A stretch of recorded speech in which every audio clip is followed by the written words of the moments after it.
Mm. Hey everyone, thanks for joining us with another episode of Reading Time with Pickle. We are currently reading Asylum by Madeleine Roux. This is, so far, it seems to be a suspense slash thriller. It is a young adult novel about a boy named Dan who is attending college prep school. Um, and his dormitory is actually housed in what used to be an asylum. Now, so far, we have seen some hints dropped in regards to, is this actually an asylum and is Dan crazy or not?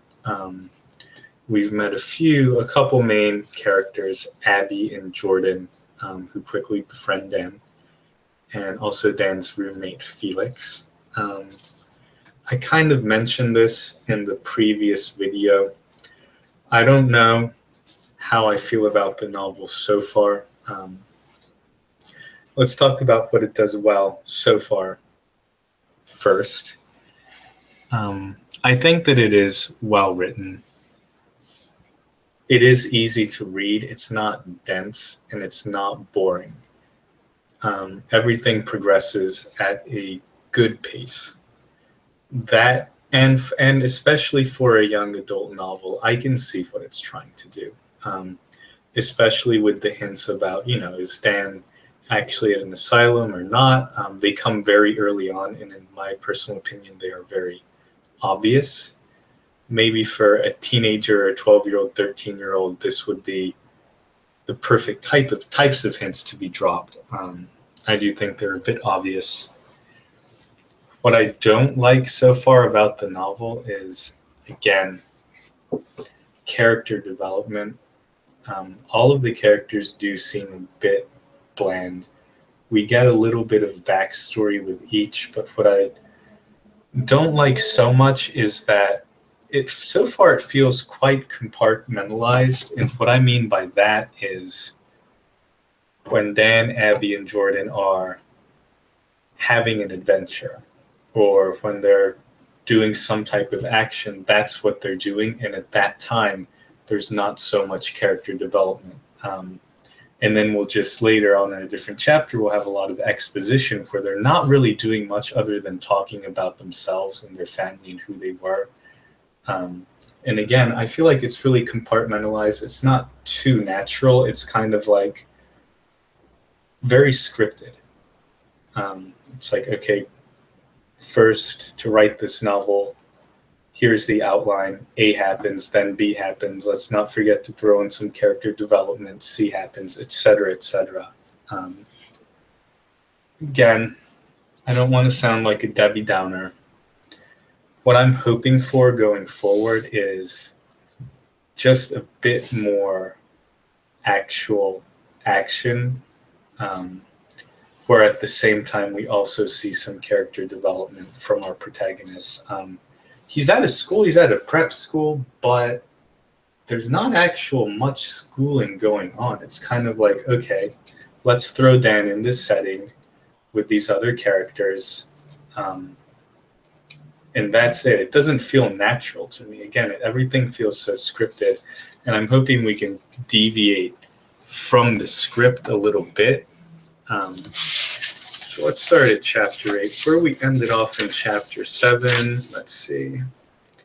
Yes, Stan and Abby had a little heart-to-heart talk. And Abby tells Stan, oh, you want to sleep? You're having trouble sleeping. You should pretend to be a tree, etc., etc. And alone in his room, Dan did try. But when he closed his eyes, the tree became a vine, and the vine became a shackle. And then it was the same nightmare all over again. And that's where chapter 7 ends.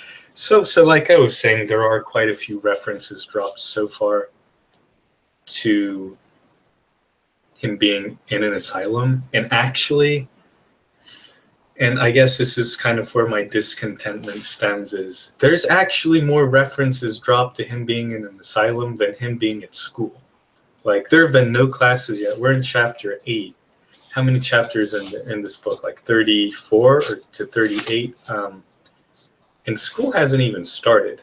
And already we're thinking, oh, is this guy actually at school or is he just at some type of asylum? Is he some crazy dude?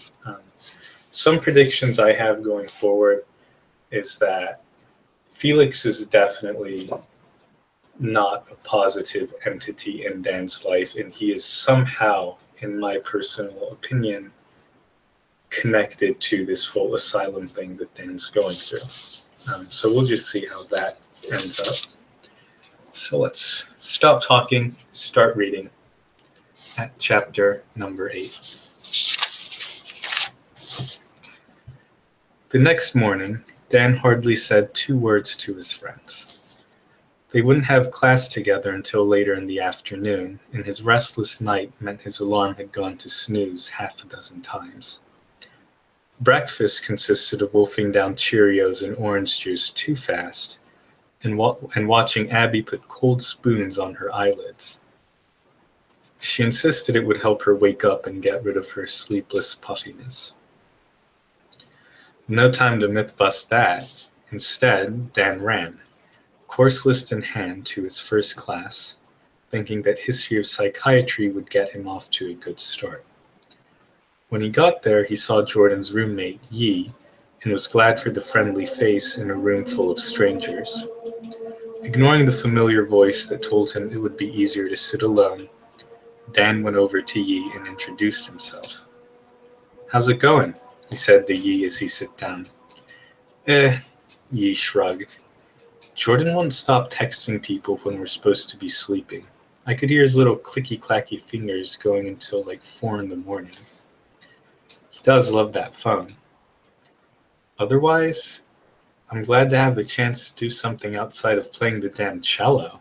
I love music and all, but I'm open to another calling. Maybe I'll find it in this class. If nothing else, I'll learn something new, right? That, and we might get to hear some cool shit about our loony bin of a dorm.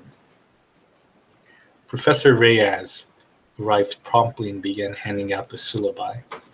She was dressed in all black again, this time with a quartz necklace. Her appearance reminded Dan slightly of the fortune tellers from late-night infomercials. He liked Professor Reyes right away, particularly after a student raised his hand and she responded with a gentle, "No, we will not be discussing Brookline Sanatorium, but thank you for asking. If you'd like to do your own study on the subject for extra credit, that will be fine." The hand went down immediately. The 2 hours flew by, and the few times Dan's mind did wander, it was to consider what Abby and Jordan might be up to in their drawing class. He sort of hoped Abby was keeping their late-night chat to herself. It's not that he cared if Jordan knew about his nightmares or Abby's parental problems. He simply liked the idea of that conversation remaining something they alone shared. No harsh bell rang to signify the end of class. Instead, the college's chapel chimes sounded once at a quarter to the hour, and that was the professor's signal to wrap things up. It was a refreshing change. Dan packed his folders away. Buying the textbooks for the classes was not mandatory, and most of the material came in the form of printed-off packets, slideshows, and documentaries. Right on Yi's heels, Dan was quick out the door. Then he remembered that this wasn't high school, and he was going to get in trouble if he was late for, and he wasn't going to get in trouble if he was late for lunch. The college had provided everyone with a map, but consulting it made him feel like such a tourist. Outside, the weather had shifted from the slight dewiness of morning to the full heat of a summer afternoon. Professor Reyes was already out in the courtyard taking a smoke break. He remembered what she had said about possible extra credit project and approached. Professor Reyes smiled at him, finishing her cigarette and flicking it into a nearby metal bucket for stubs. "Darren, right?" she asked. "Dan," he corrected, sticking his hands into his pockets. "Daniel Crawford?" She stared at him a long moment, then said, "Ah, got it. I won't forget. I was wondering about that extra credit project. Oh, Dan, I was kidding. You know there are no grades here, right? The professor laughed softly. So are you looking for a recommendation or just sucking up? Well, Dan didn't quite know what to say, embarrassed that she was already thinking badly of him. This is just sort of my main interest, psychiatry and history, I mean. So the extra credit sounded cool. I was thinking I might try to do some interviews around town, get a local perspective. Good luck with that, Professor Reyes adjusted the briefcase slung over her shoulder. I'm sorry? The townsfolk are, shall we say, superstitious, and that's putting it mildly. They've been petitioning to get Brookline leveled for years, but they can't. One, because it's a historical site and deserves to stay put. Two, because there's no reason to tear it down. The foundation is sketchy, sure, but the college is paying to have it redone soon enough. She rummaged in her briefcase until she found her cigarette pack. She lit one, gesturing with it. So you might come up against some, well, resistance. They'll talk about Brookline, sure, they'll talk your ear off about it, but only about how much they want it gone. That's too bad, Dan said, meaning it. I thought it might make a good paper. It would, and you should try for it. Professor Reyes leaned closer, giving him a conspiratorial grin. Actually, I've gotten permission to do a senior seminar in the old closed-off parts of the dorm. We'll be archiving some of the stuff in there and finally getting it off the school's hands at the same time. Any chance you're coming here next year? I wish, Dan said. I'm just starting my senior year of high school. Truthfully, Dan hadn't really considered coming to college here. But if he liked all his classes this summer, why not?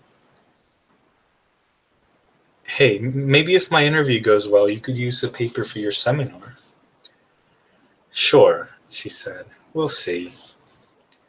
Dan left, giving her a tiny wave as he went. But he wasn't sure if the idea of digging deeper into Brookline's history made him excited or afraid. But having it as a kind of class assignment, even unofficial, extra fake credit assignment, at least gave it some validity. Now he could tell Jordan and Abby about what he'd learned without sounding all psycho. And speaking of Jordan and Abby, they were probably waiting for him at lunch now. He remembered the moment last night when he thought Abby was about to kiss him. Would she remember it the same way? Was she still thinking about him too? It took Dan 4 days to get up the courage to ask Abby out on a date. To be fair, it was an amazing 4 days in which he, Abby, and Jordan basically became inseparable. They ate together, sat next to one another in class, and hung out at night. Of course, this made Dan even more anxious about asking Abby out. His mind went round and round in circles.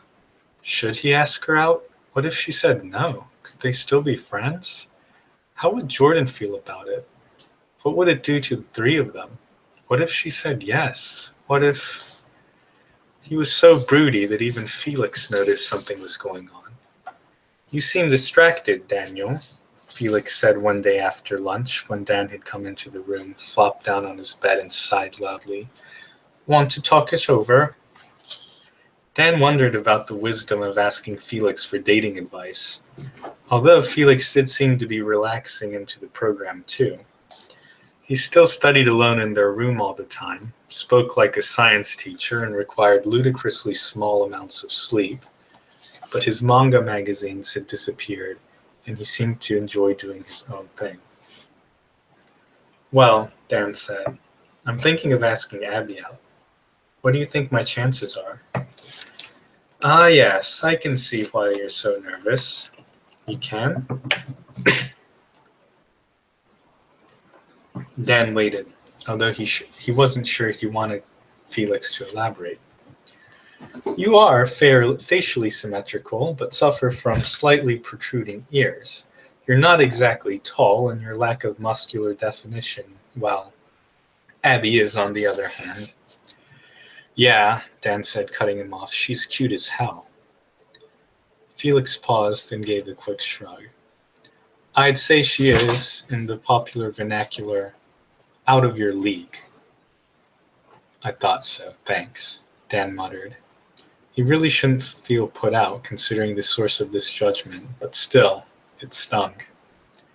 But only by a very, very narrow margin, Felix beamed from his desk chair. Does that answer your question? Yes, he said. You've been a big help, thank you.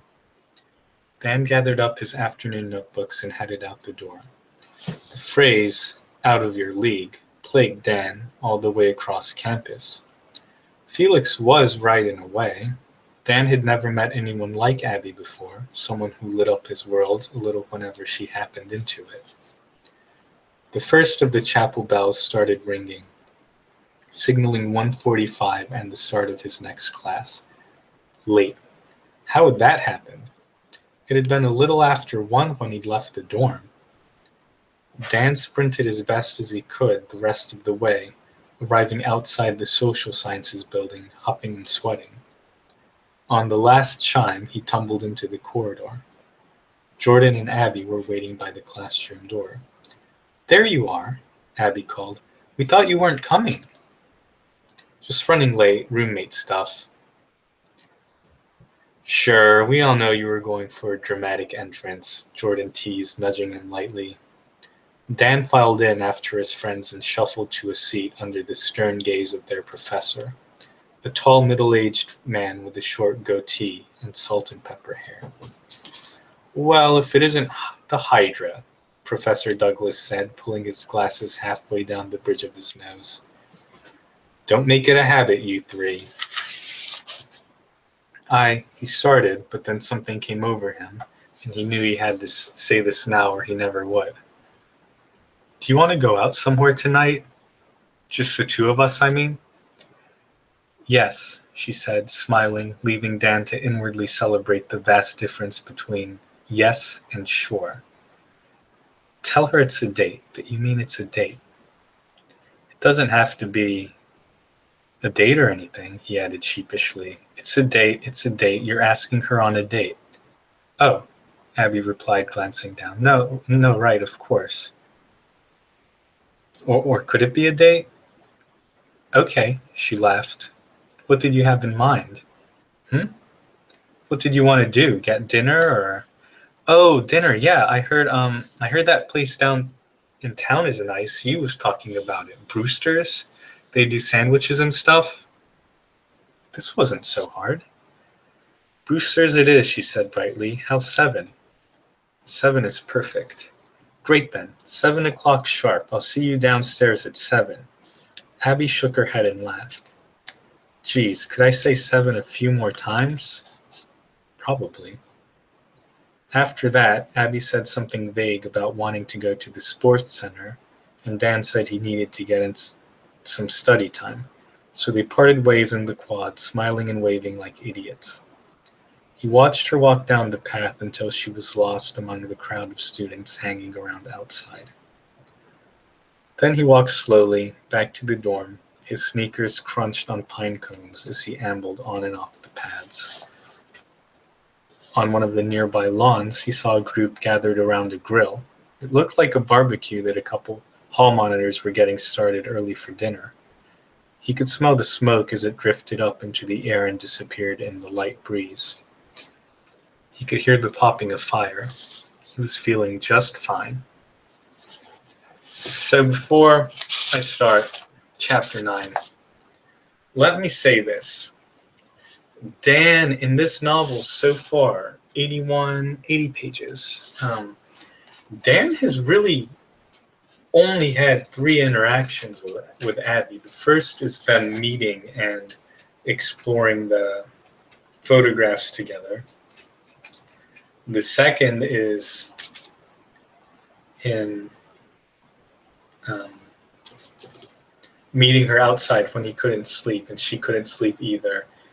And this third interaction is their date. Again, this is what I mean, and maybe this is just me personally and my kind of style of narrative, but this is kind of what I mean about scripted / expedited. Um, they have not shared very many moments together. Maybe there is just some type of raw sexual attraction, but other than that, I feel like it's just so. Again, the only best word I can think of is expedited. It's like, okay, let's get this going. Let's, you know, um, and I know I'm kind of rambling. Rather, it is late. We'll go through chapter 9 and see how this turns out. The only thing that I think would be good about this is if Abby is somehow stringing him along for some type of ulterior purpose that we don't know of yet. Um, because, like Felix was saying, it is, what's the word? It's set up already that Abby's out of his league. So why would she just so eagerly say yes? Maybe she actually does like him, but there hasn't been any actual real indicators of that so far. Um, so to me, it's just shocking how she seemed so open to this. And maybe I'm jaded, so we'll see how it goes. I do think that, I do hope that there is some type of ulterior motive or another level at play here with Abby accepting this. I do hope that her character is a bit deeper than just this random hot girl who's in the novel for the sake of being a romantic interest to the protagonist.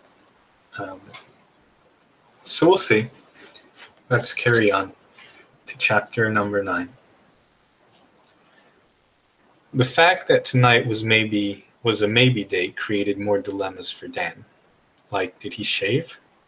Would that communicate a level of formality that would say too much? Should he keep it informal so it didn't seem like he was making assumptions?